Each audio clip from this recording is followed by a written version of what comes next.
The chief of the Qi family was about to make an onslaught upon the Chuanyu domain.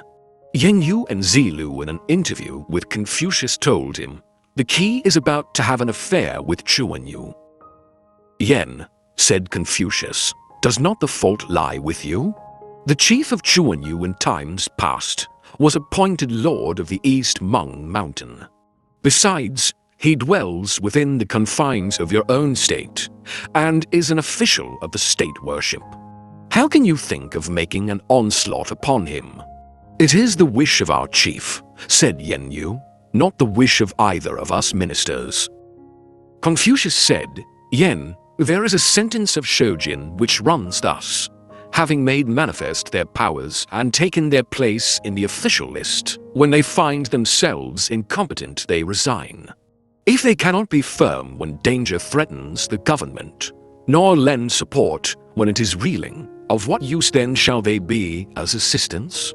Besides, you are wrong in what you said. When a rhinoceros or tiger breaks out of its cage when a jewel or tortoiseshell ornament is damaged in its casket, whose fault is it?" "But," said Yen Yu, "so far as Chuanyu is concerned, it is now fortified, and it is close to Pai. And if he does not now take it, in another generation it will certainly be a trouble to his descendants."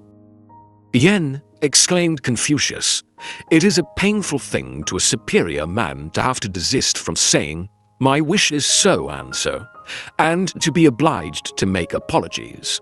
For my part, I have learnt this, that rulers of states and heads of houses are not greatly concerned about their small following, but about the want of equilibrium in it. That they do not concern themselves about their becoming poor, but about the best means of living quietly and contentedly.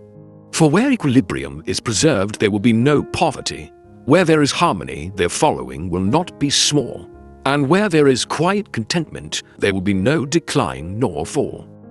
Now if that be the case, it follows that if men in outlying districts are not submissive, then a reform in education and morals will bring them to. And when they have been so won, then will you render them quiet and contented. At the present time you two are assistants of your chief. The people in the outlying districts are not submissive and cannot be brought round. Your dominion is divided, prostrate, dispersed, cleft in pieces, and you as its guardians are powerless. And plans are being made for taking up arms against those who dwell within your own state. I am apprehensive that the sorrow of the Qi family is not to lie in Chuanyu, but in those within their own screen." Footnote 1. A dependent territory in Lu. Footnote 2. Then in the Qi's service. Footnote 3. Presiding lord at its sacrifices, therefore a person of high authority and distinction. See a reference to this mountain in the Shiking for .4. Footnote 3. A minister of the altars to earth and the grain lord Hao Si, and thus a minister of Lu. Footnote 4. An ancient official analyst. Footnote 5.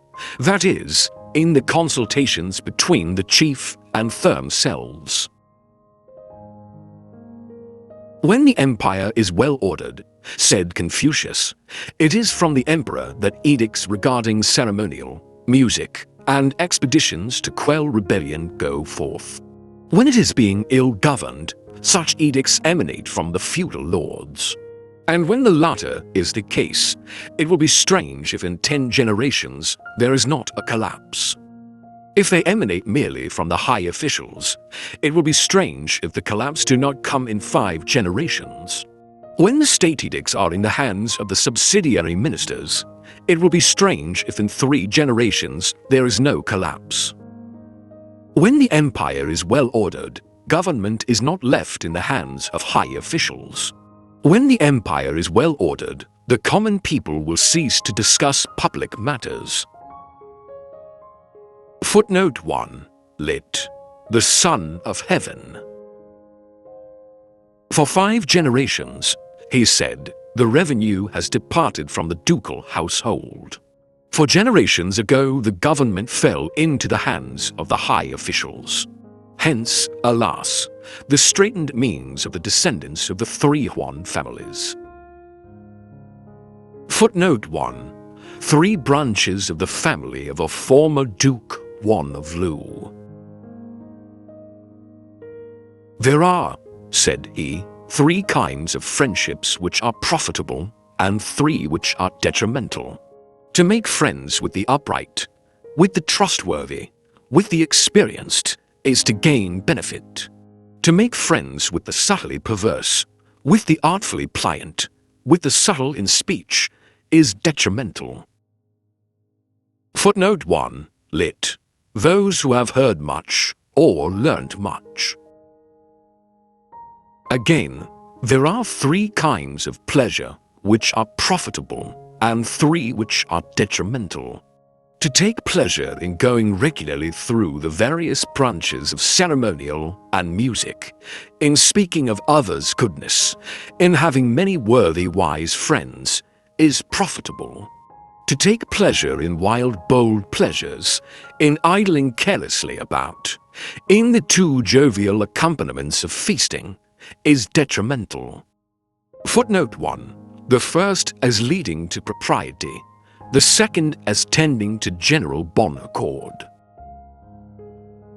Again, 3 errors there be, into which they who wait upon their superior may fall.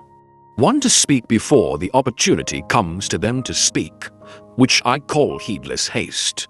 2, refraining from speaking when the opportunity has come, which I call concealment. And 3, speaking, regardless of the mood he is in, which I call blindness. Footnote 1, lit.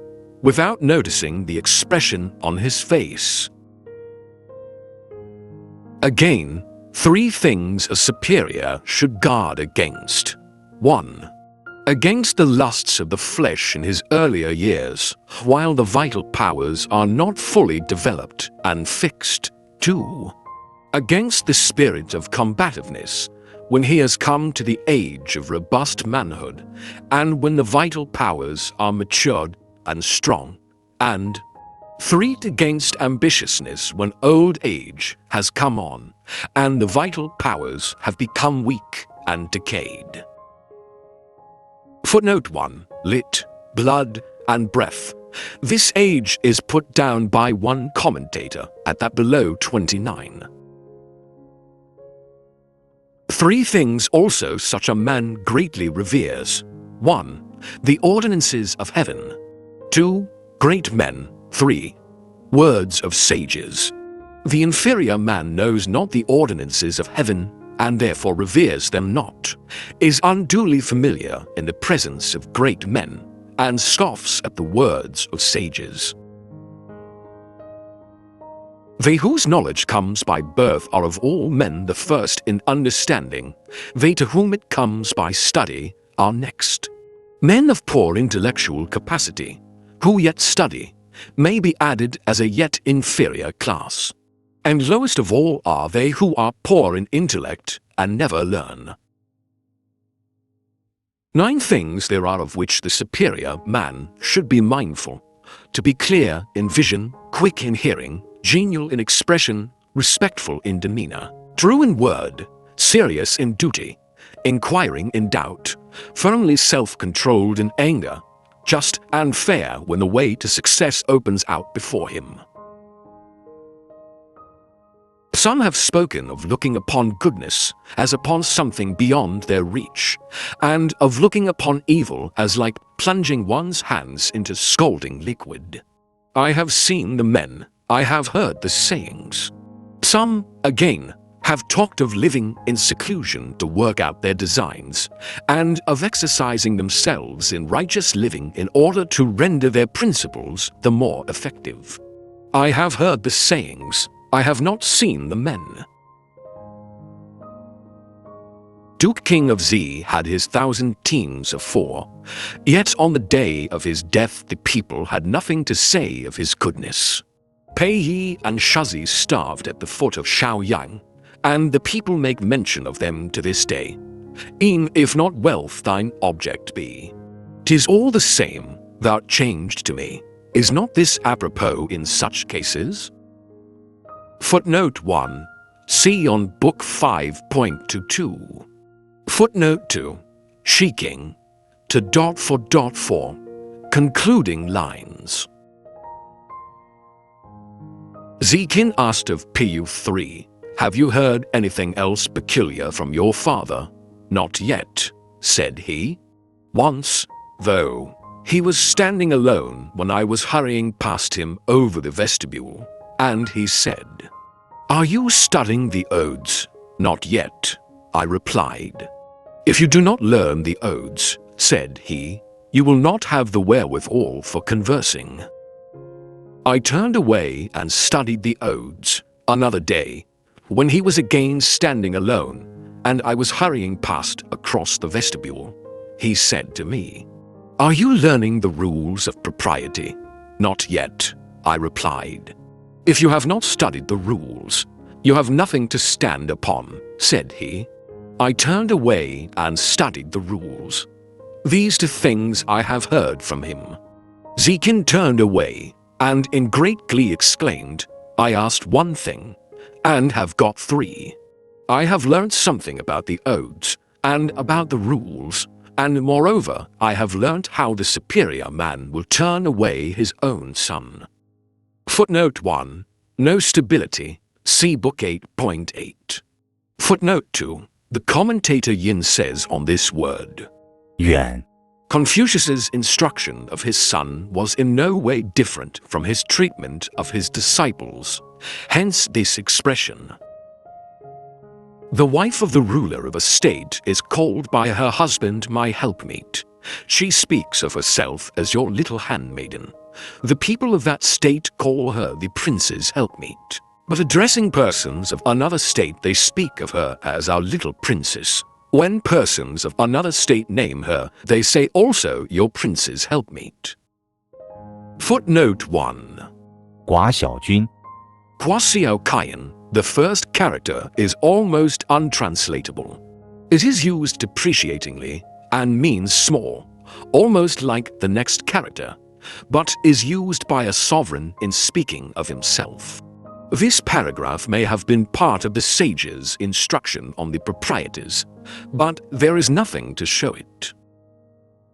Thanks for watching. Please like the video and subscribe to the channel for more excellent content.